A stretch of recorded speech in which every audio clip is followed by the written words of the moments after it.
그래서 1년마다 찾아오는 부활절을 보내면서 예수님의 부활에 대한 설교도 참 많이 들었고, 그만큼 그 복음에 있어서 부활이 참으로 중요하다, 가장 중요한 사건이고, 부활은 복음의 정점이자 큰 산봉우리다라는 것을 들었을 것입니다. 그런데 예수님이 살던 시대, 그 시대에서는 그 부활의 사건을 보고, 또한 예수님을 직접 보고 그 행하신 기적들을 두 눈으로 직접 보았음에도 불구하고 그를 믿지 못했던 수많은 사람들이 있었습니다. 그들뿐만 아니라 예수님과 함께 먹고 자고 또 모든 시간을 동행하면서도 믿음이 연약했던 제자들을 생각해 볼 때 사람은 무엇인가를 보게 되는 것입니다. 참으로 사람은 어리석고 또 진리를 추구하는 데 있어서 하나님 앞에 참으로 어리석을 뿐만 아니라 게으른 존재이구나, 찾으려고 하지 않는구나, 그러한 존재임을 실감하게 됩니다. 이것은 옛날이나 지금이나 마찬가지입니다. 그의 제자들 뿐만 아니라 우리에게도 사실은 믿을 만한 그 수많은 증거들과 또 성경을 통해서, 그때는 성경이 없었지만 우리에게는 지금 성경이 있죠. 그 성경을 통해서 명확한 진리와 가르침을 주셨지만 우리가 주님의 말씀에 대해서 깊이 생각하지 못하고 있는 것은 아닌가. 다만 이전에 알던 그 고정된 지식, 그리고 어쩌면 외울 것과 같은 복음의 어떤 공식적인 지식들을 가지고 살아가는 것은 아닌가. 그것은 또한 우리 삶에도 영향을 끼치죠. 내가 나만의 판단으로 내가 알고 있는 하나님에 머물러서 하나님의 계획을, 나를 향한 하나님의 계획을 제안하고 또 내 삶에 대해서 단정을 지어버리는, 이전의 지식들만 가지고 지금 나의 삶을 단정 지어버리는 일이 있지 않은가를 생각해 보아야 합니다. 사람이 하나님을 모르면 그 하나님을 모르는 만큼 자기도 모릅니다. 하나님이 창조주라는 사실을 알면 우리는 당연히 하나님에 비추어서 내가 피조물이라는 사실을 아는 거죠. 그냥 내가 그냥 어떠한 존재인지를 막 연구해서 아는 게 아니라 하나님이 창조주라는 사실을 알게 될 때 내가 지은 바 받은 사람이구나, 나는 연약한 존재구나, 피조물이구나 라는 것을 알게 됩니다. 하나님이 선하신 것을 알면 나는 악하고 죄인이라는 것을 알게 됩니다. 하나님이 사랑이시라는 것을 알게 되면 나에게 참으로 사랑이 없구나, 그리고 나는 참으로 사랑받을 자격이 없는데도 하나님이 사랑이시기 때문에 나를 사랑하셨구나, 나는 사랑받는 존재라는 것을 알게 되는 겁니다. 내가 결단해서 내가 사랑받는 존재다라고 선포해서 아는 게 아니라 하나님을 알 때 우리는 내가 사랑받는 존재라는 것을 알게 되는 것이죠. 사람이 아무리 자기를 파악하고 연구할지라도 사람은 스스로 자기 자신을 알 수가 없습니다. 왜냐하면 죄로 인해서 이미 마음과 생각이 다 어두워졌고 우리의 눈이 멀어져 버렸습니다. 그래서 자기가 누군지를 모르니까 사람은 자기가 좋아하는 것이 무엇인지도 모릅니다. 그래서 평생을 자기가 진짜로 좋아하는 것이 뭔지를 찾아가며 살아가는 사람들이 있습니다. 방황하며. 하나님을 믿지 않기 때문에 내가 누구인지를 모르니까 내가 좋아하는 것이 무엇인지도 모릅니다. 그것이 방황이죠. 내가 정말로 좋아하는 것이 무엇인지를 알려면 세상 다 돌아다니면서 경험 많이 쌓아서 여러 가지를 봐서 아는 것이 아니라 또한 내 성격 파악하는 어떤 테스트들이 있잖아요. 그럼 뭐 MBTI라든지, 그래서 테스트 파악해서 자기 연구해서 나를 아는 것이 아닙니다. 하나님을 만나야지 나를 알게 됩니다. 나를 알아야지 내가 행복한 것이 무엇인지 또한 알게 됩니다. 그분이 나를 지으셨고 지으신 그분이 가장 나를 잘 아실 테니까 하나님께 물어보는 것이 가장 정확하고 빠른 길입니다. 우리는 하나님을 알아야 하고 그분이 우리에게 선물로 주신 복음을 알아야 합니다. 사람의 생명을 얘기할 때 죽음과 따로 구분돼서 설명할 수 없는 것처럼 복음에서는 십자가와 부활을 또한 따로 떼어서 생각할 수가 없습니다. 십자가가 무엇이냐면 죽음을 표시하죠. 부활이 무엇입니까? 생명을 표시합니다. 죽음은 결국 십자가이고, 죽음의 힘이 무엇이냐? 예수님을 죽게 했던 것처럼 사람을 죽게 하는 것입니다. 죽음의 힘은 분리시키고 파괴시키는 것이죠. 죽음이란 영혼과 육체가 분리되는 것이고, 또한 영적인 죽음은 하나님과 우리의 관계가 분리되고 끊어지고 파괴하는 것. 오늘 본문을 보면은 죽음이 누구에게 찾아왔느냐? 예수님과 가장 가까웠던 한 가정에게 찾아왔습니다. 예수님이 사랑하시는 그 사람들에게까지 죽음의 손이 그 힘을 뻗친 겁니다. 오늘 본문에서는 베다니의 마리아와 마르다가 나오는데, 그들의 오라비 이제 나사로가 죽게 되었습니다. 그런데 이상하게도 예수님께서는 나사로가 죽을 위기에 처했다라는 소식을 들었지만 곧장 달려가서 그곳으로 가시지 않았습니다. 관심이 없었던 게 아니라 너무너무 사랑했던 사람이었죠. 나사로 그리고 그 가족들. 그러나 예수님께서 어떤 이유에선지 이틀을 더 머물고 나사로에게 갔습니다. 그래서 나사로는 그 사이에 죽었습니다. 이 모든 일에 대해서 예수님은 왜 이러한 일을 했는가? 우리가 예수님의 어떤 하나님의 일들에 대해서 알지 못하는 부분이 있습니다. 그러나 한 가지, 하나님의 자녀에게 일어난 그 모든 일은 하나님이 그들을 사랑하시기 때문에, 우리가 알 수 없지만 사랑하시기 때문에 일어난다는 것이 분명한 것입니다. 요한복음 11장 그 증거가 나와 있죠. 요한복음 11장 33절을 보면 예수께서 나사로의 죽음 앞에 서 있는 사람들과 함께 예수께서 그가 우는 것과 또 함께 온 유대인들이 우는 것을 보시고 심령의 비통히 여기시고 불쌍히 여기사 이르시되 그를 어디에 두었느냐? 이르되 주여 와서 보옵소서 하니 예수께서 눈물을 흘리시더라. 예수님도 함께 그들과 함께 눈물을 흘리시고 많은 사람이 이 흑암의 권세, 고통과 슬픔으로 갈 수밖에 없는 죽음이라는 문제에 대해서 사람을 불쌍히 여기셨습니다. 그리고 또한 비통함을 가지고 계셨습니다. 우리가 인생의 힘들고 어려운 순간들을 지날 때마다 한 가지 꼭 기억해야 할 것이 있습니다. 예수님도 우리와 함께 눈물을 흘리신다. 예수께서 눈물을 흘리신다라는 것입니다.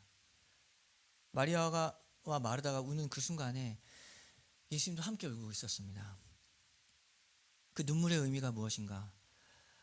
다만 그들의 마음을 이해하고 내가 너의 마음을 안다라는 그 동정하는 차원보다 사실은 예수님은 더 깊은 마음으로 그들과 함께 울고 있었습니다.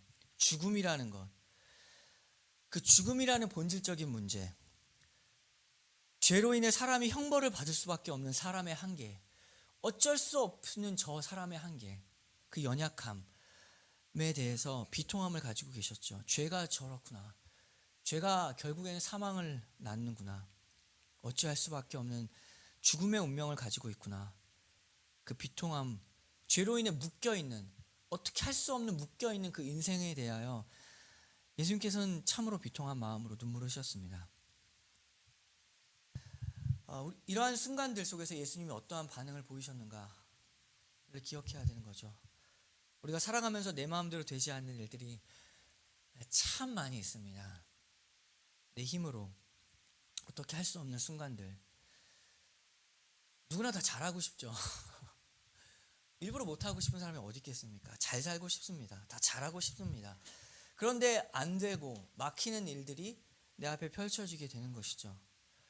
가장 안 되고 막혀 있는 일들의 정점이 무엇입니까? 사람에게 있어서 그건 죽음입니다.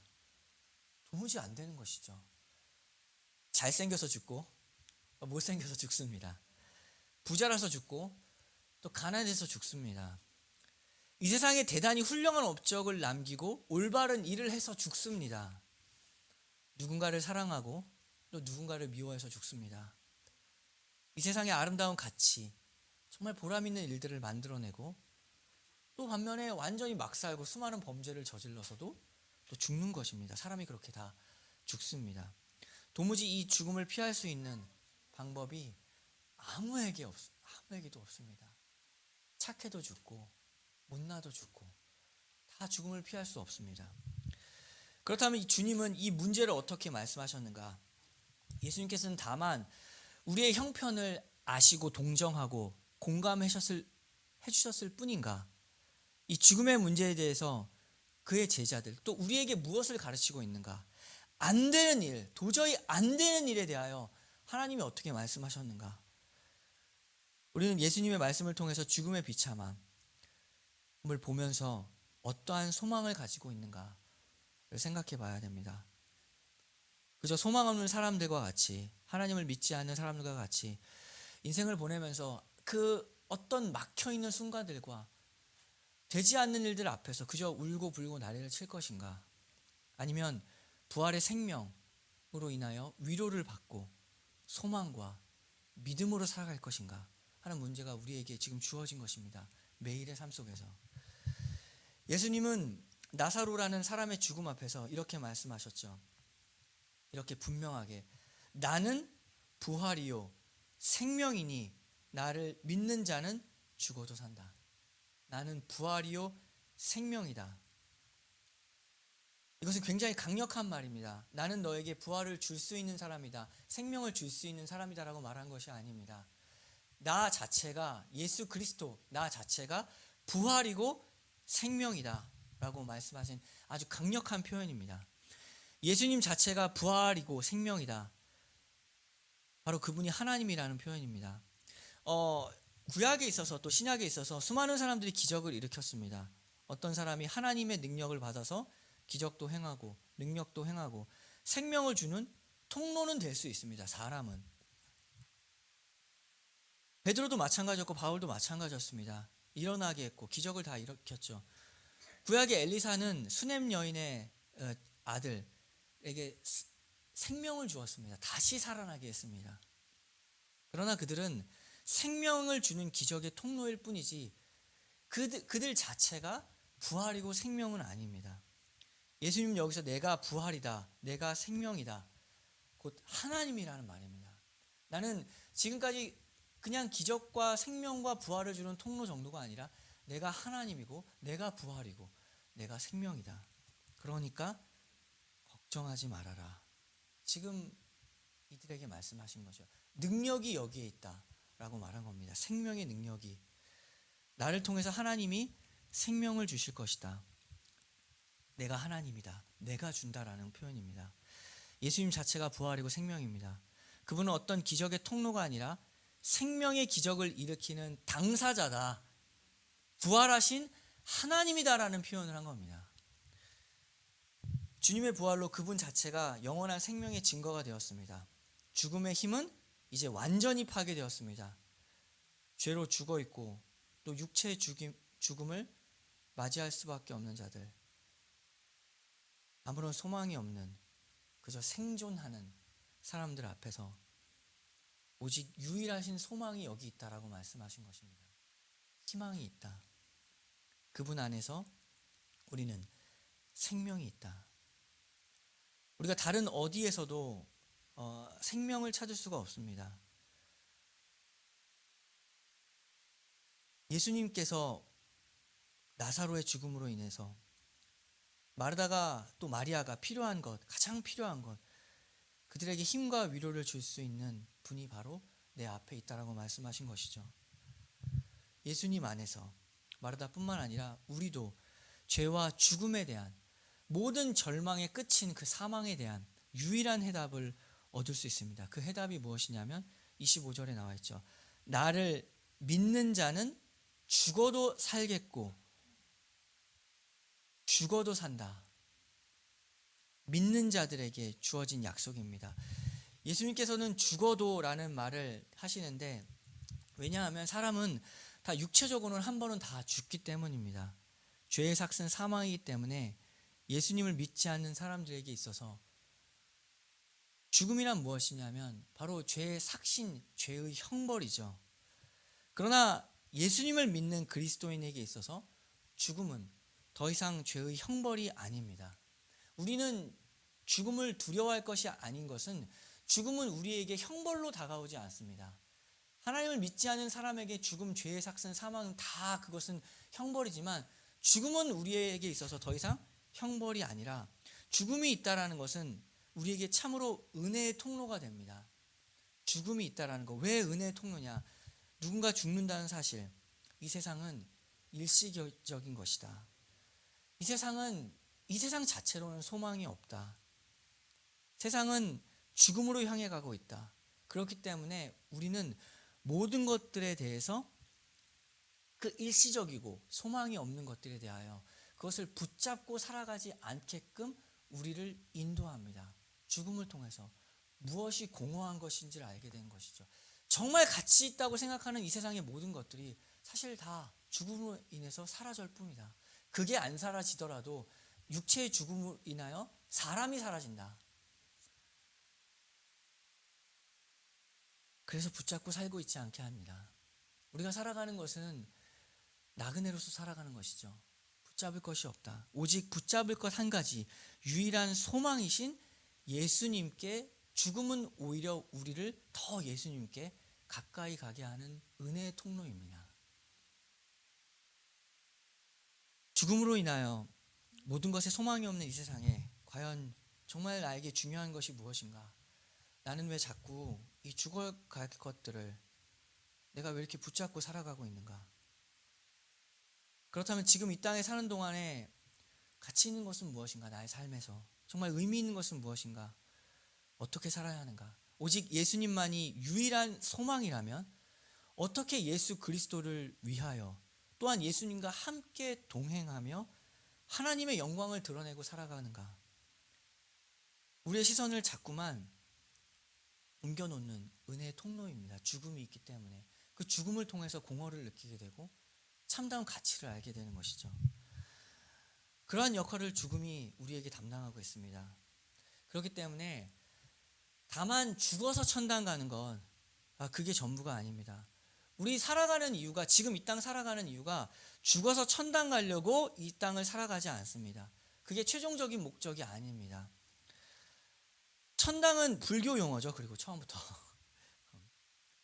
예수님께서 친히 말씀하신 낙원이라는 표현이 있지만 뭐 어떤 표현을 쓰느냐 사실 그렇게 중요한 문제는 아닙니다. 어쨌든 말하는 건 동일한 거기 때문에 예수님을 믿고 천당이든 낙원이든 거기 가는 거가 우리가 복음의 정점이 아닙니다. 복음의 정점은 부활이지 천당이 아닙니다. 십자가와 천당이 아니라 십자가와 낙원이 아니라 십자가와 부활입니다. 부활이 정점이죠.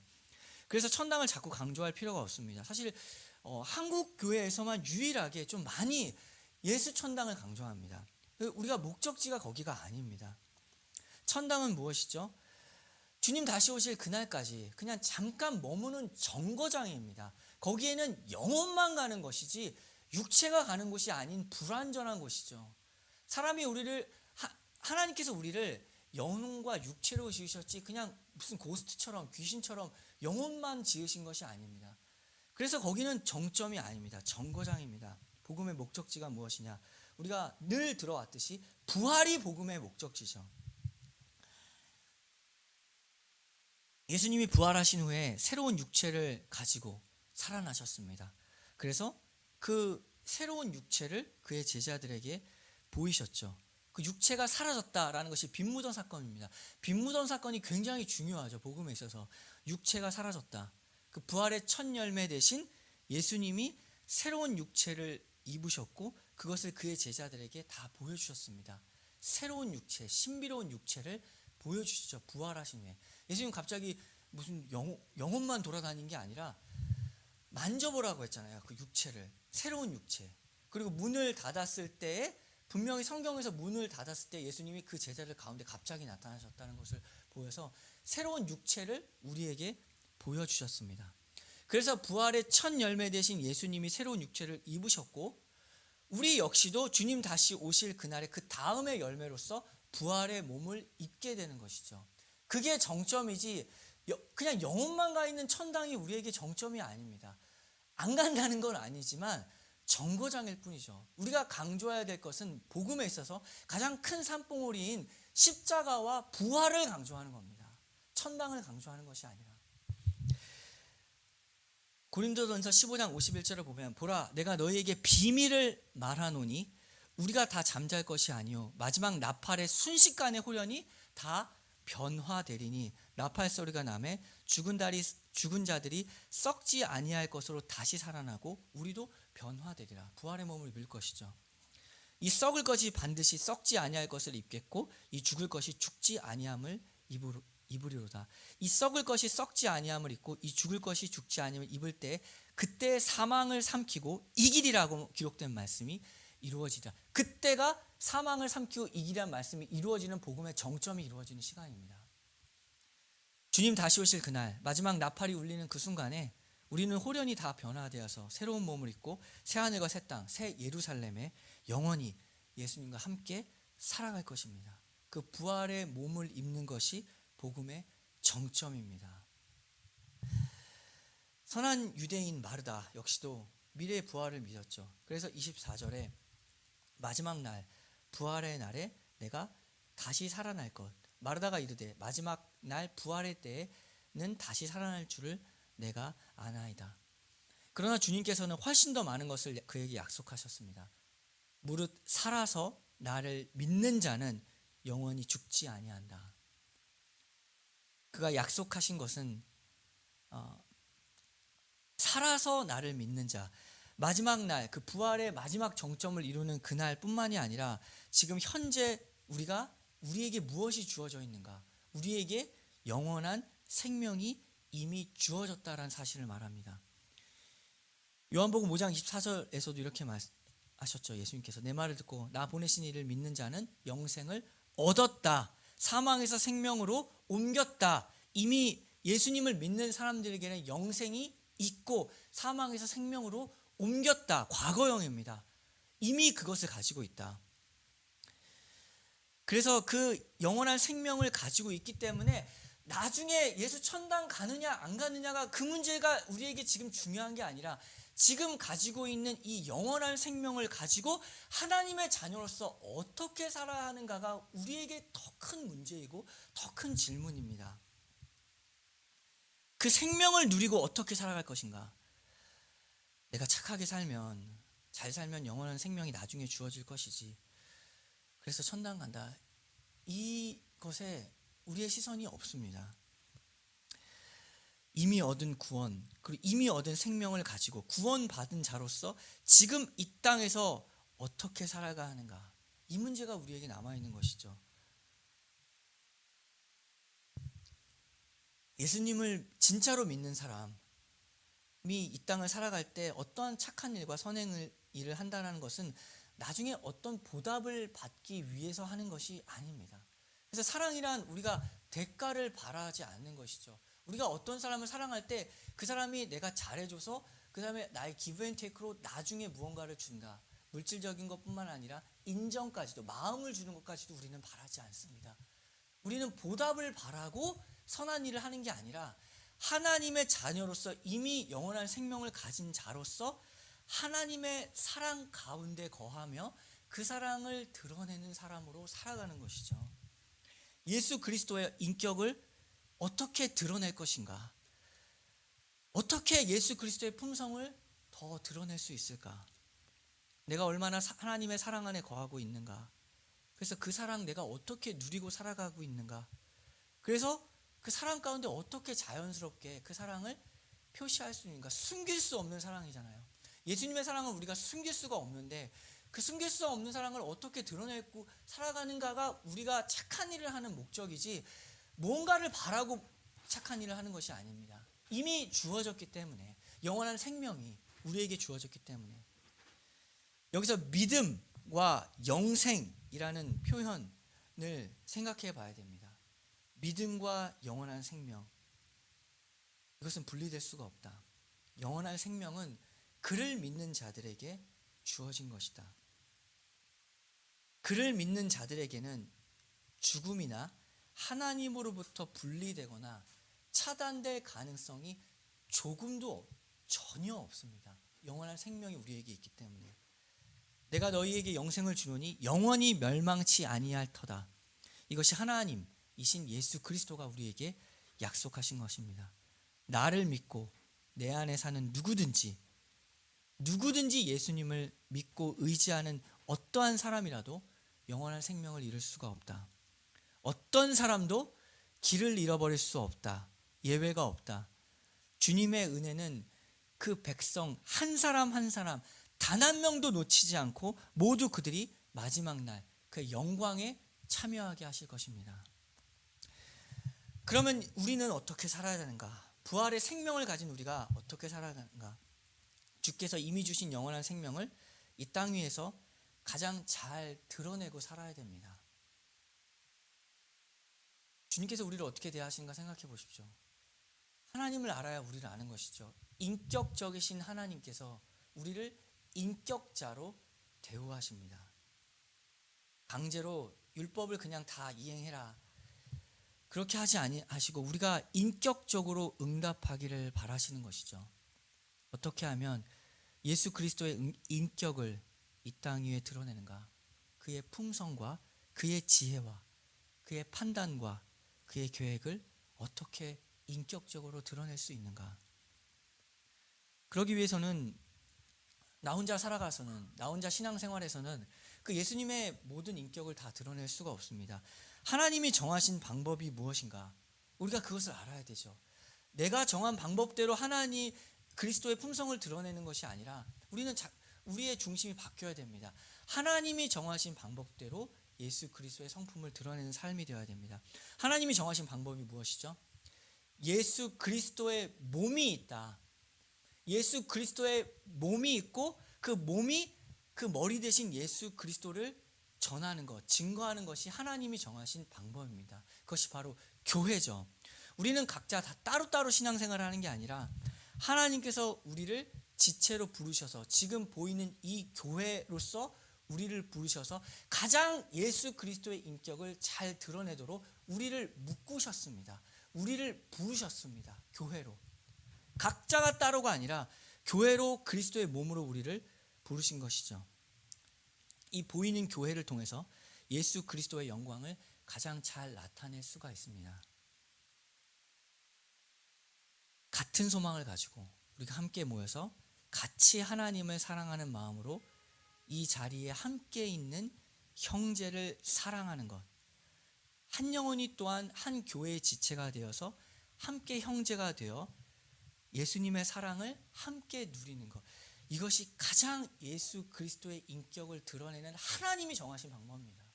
내 마음대로 내 삶 가운데서 하나님의 자녀 다 와야지 라고 내 마음대로 정하는 것이 아니라 하나님이 정하신 가장 이 땅 가운데 예수 그리스도의 인격을 드러내는 방법은 교회로 함께 모이는 것입니다. 그것이 가장 제자된 증거라는 것이죠. 요한복음 13장 34절을 보면 새 계명을 너희에게 주노니 서로 사랑하라. 내가 너희를 사랑한 것 같이 너희도 서로 사랑하라. 너희가 서로 사랑하면 이로써 모든 사람이 너희가 내 제자인 줄 알리라. 가장 예수 그리스도를 증거하는 가장 유일한 길, 그리고 하나님이 정하신, 예수님이 정하신 방법은 우리가 서로 사랑하는 것입니다. 우리가 서로 사랑하는 것. 먼저는 한 교회 안에서 서로 사랑하는 것, 그것이 가장 제자된 큰 증거입니다. 예수님 믿는다고 하면서 가장 가까운 교회의 형제부터 미워하면 어떻게 되겠는가? 요한일서 3장 14절이죠. 우리는 형제를 사랑함으로 사망에서 옮겨 생명으로 들어간 줄을 알거니와 사랑하지 아니하는 자는 사망에 머물러 있느니라. 그 형제를 미워하는 자마다 살인하는 자니 살인하는 자마다 영생이 그 속에 거하지 아니하는 것을 너희가 아는 바라. 그 이하 누가 이 세상의 재물을 가지고 형제의 궁핍함을 보고도 도와줄 마음을 닫으면 하나님의 사랑이 어찌 그 속에 거하겠느냐. 자녀들아, 우리가 말과 혀로만 사랑하지 말고 행함과 진실함으로 하자. 이것이 예수 그리스도를 증거하는 방법입니다. 사랑이 없다는 것은 그냥 한 사람의 성격의 문제나 어떤 표현의 문제가 아닙니다. 형제를 사랑하는 것과 영생의 문제, 구원의 문제가 직결되어 있습니다. 같은 교회에서 먼저 형제를 사랑하고 그리스도의 사랑으로 사랑하고 인격적으로 대우하라. 그것이 없으면 자기는 자꾸 구원받았다고 하는데 증거가 없다라는 거죠. 사망에 거하는 것과 무엇이 다르냐? 영생을 받았다고 할 증거가 어디에 있느냐? 아무도 모른다. 자기도 모르고 하나님도 모른다는 것입니다. 우리가 이러한 말씀을 참 주의해야 됩니다. 교회 안에서 때로 우리의 형편이 있고 또 마음의 어려움이 있어서 행여라도 이렇게 교회 안에서 이렇게 인사를 못하거나 지나칠 때가 있고 또 관계 어려움 때문에 조금 멀어질 때도 있습니다. 그러나 아예 대놓고 교회 안에서 어떤 사람을 미워하고 무시하고 일부러 그 사람을 지나치고 무시하면서 하는 것은 전혀 다른 문제입니다. 미워하는 자는 살인하는 자라고 했습니다. 미움이라는 것은 양보가 없습니다. 반드시 회개할 문제이지 그냥 넘어갈 수 있는 문제가 아닌 것입니다. 이것을 우리가 기억해야 되죠. 가장 기본이 되는 것입니다. 오늘날 교회는 하도 싸우니까 서로 미워할 수도 있다라고 생각하는 일들이 많이 있습니다. 교회에서 정치 문제 때문에 서로 편이 갈리고 언성도 높아지고 또 그러한 어른들의 행태를 보고 젊은이들은 저렇게는 하지 말아야지라고 해서 정치 문제 가지고 싸우지 않는데 요즘엔 좀 그럴 수도 있지만 다른 방식으로 또 싸웁니다. 감정 싸움. 마음에 서로 들고 안 들고 서로 미워하고 그럴지라도 그것들에 대해서 미워하는 것들에 대해서 나중에 뭐 회개하면 되지 뭐 그 정도로 넘기는 일도 참으로 많이 있습니다. 다른 사람이 그것을 아무렇지 않게 생각하기 때문에 또 그렇게 살아도 큰 변화 없이 살아가는 손을 봤기 때문에 심각하게 생각하지는 않습니다. 말씀에서는 그것을 심각하게 얘기하는데 사람들을 보면서 심각하게 생각하지 않는 것이죠. 그게 바로 사람 의지하는 신앙생활이고 사람 기준된 신앙생활입니다. 뭐 어쩌다 설교 시간에 감동받아서 회개하면 미워하는 거 회개하면 좋지만 꼭 반드시 회개하지 않아도 될 정도로 생각하는 일들이 많이 있습니다.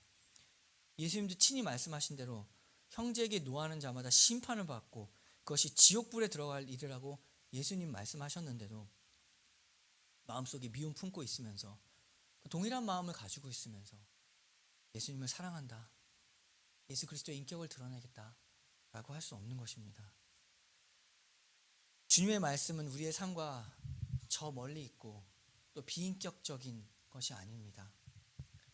이 말씀은 이를 듣는 지금 이 순간 이 말씀을 듣는 모든 사람에게 주님은 우리에게 인격적인 응답을 요구하십니다. 마르다에게 물어봤던 것처럼 25절 무릇 살아서 나를 믿는 자는 영원히 죽지 아니하리니 이것을 네가 믿느냐라고 물어보셨죠. 예수님이 모르겠습니까? 마르다의 믿음을 모르겠습니까? 물어본 것은 궁금해서 물어본 것이 아니라 마르다에게 인격적인 반응을 하라고 요구한 것이죠. 몰라서가 아니라 예수님도 우리에게 지금 물어보십니다. 우리의 마음을 우리의 믿음을 몰라서가 아닙니다. 인격적인 결단을 하라. 인격적인 믿음을 우리에게 표시하라. 네가 이것을 믿느냐? 그러면 답은 두 가지뿐입니다. 예, 아니면 아니오죠. 대답하지 않고 계속 넘기는 것. 회개해야 될 순간에 뭐 그렇게 회개하지 않아도 사는 거 다 봤으니까 계속 넘기는 것. 대답하지 않은 것은 사실상 아니오라고 말한 것과 동일한 것입니다. 우리 아무도 이 질문, 예수님의 이 질문, 마르다에게 했던 이 질문을 피할 수 없습니다. 믿는다는 것은 결국에 나의 모든 것, 나의 전부를 주님께 맡긴다, 의지한다 라는 말입니다. 마르다는 확신을 가지고 얘기했죠. 27절 주여 그러하외다 내가 믿습니다. 오늘 부활절을 맞이하면서 부활이라는 그 복음의 정점 앞에서 우리도 여기 서 있습니다. 우리에게 영원한 생명을 이미 주셨다라는 이 사실을 믿는가? 그렇다면 거듭난 사람, 하나님의 자녀답게 새로운 생명을 가지고 이 세상을 살아가고 있는가? 그저 울거나 그저 원망하거나 그저 눈물로만 지내고 있지는 않은가? 예수 그리스도를 바라보고 있는가? 이 질문이 우리에게 던져진 것입니다. 예수 그리스도의 품성, 그 중에 가장 대표적인 사랑을 말과 혀로만이 아니라 행함과 진실함으로 드러내고 있는가? 이 모든 것 내가 다 이룰 수 없다는 그 사실을 알고 나의 감정, 나의 판단, 나의 마음, 나의 계획까지도 오직 주님께 전부를 맡기고 이 마르다의 대답처럼 주여 그러하외다. 내가 주님을 믿습니다. 라고 다시 고백하기를 바랍니다. 아무 소망이 없는 건 맞습니다. 이 세상은 죽음으로 향한 것 맞습니다. 그러나 이 세상을 살아갈 때 부활이 없는 사람처럼, 부활이 내 것이 아닌 사람처럼 그저 울거나 그저 낭망할 것인가? 소망이 없다고 한탄할 것인가? 아니면 부활하신 예수 그리스도를 바라볼 것인가? 이미 주신 영원한 생명, 하나님께서 이 땅에 나를 보내셔서 하나님의 영광을 드러낼 수 있는 이 기회의 시간들, 이 남아있는 나의 삶에 주어진 이 기회의 시간들을 어떻게 감사하며 주님과 동행할 것인가? 라는 이 질문이 우리에게 있습니다. 예수 그리스도를 더욱 증거하고 살아가도록 우리를 부르셨다. 이것이 사실이고 진리입니다. 교회로 묶으신 형제 자매들, 더 어떻게 사랑할 수 있는가? 더 어떻게 사랑을 표현할 수 있는가? 헤매고 있고 방황하고 있는 친구들이 있다면 어떻게 함께 우리가 그리스도의 사랑과 그리스도의 인격과 그 사랑을 드러낼 수 있는가? 우리에게 주어진 숙제들, 그리고 우리에게 주어진 기회들을 주님과 함께 동행하기를 원합니다. 우리에게 주어진 사람들을 한 사람도 놓치지 않고 다 함께 우리가 부활의 몸을 입고, 가장 그 정점 되신 부활의 몸을 입고 주님 다시 만날 그날 영광의 찬송을 드리는 그러한 우리 교회, 그러한 한 사람 한 사람, 그러한 시냇물 교회 되기를 기도합니다. 이 시간 함께